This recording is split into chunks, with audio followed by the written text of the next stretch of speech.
Tinanggap ni Governor Amado Pogi I. Espino III ang Ika-Limang Seal of Good Local Governance para sa probinsya ng Pangasinan na iginawad ni Secretary Eduardo Año mula sa Department of Interior and Local Government noong November 4 sa Fiesta Pavilion da Manila Hotel. Kasama ni Governor Espino sa pagtanggap ng award sina Provincial Planning and Development Office Coordinator Benita Pizarro at Pangasinan DILGOIC Provincial Director Randy De La Rosa.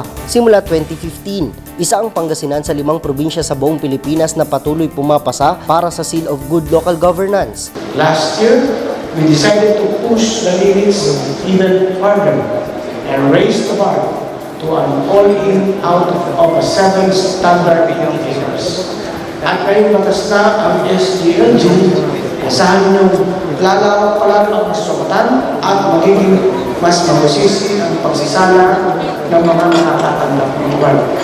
Kaya naman hindi biro magpagkalooban ng SGLG dahil ang tanging nakakatanggap na nito ay ang mga pinakamahusay, pinakamatyaga at pinakamatatag na pamahalang lokal. Maliban sa Pangasinan, 5-feet SGLG Hall of Famers na rin ang probinsya ng Isabela, Bulacan, Quirino at Aklan. Base sa 2019 list of SGLG awardees, Pangasinan ang may pinakamaraming LGU passers kung saan kasama rito ang 21 munisipalidad at 2 syudad.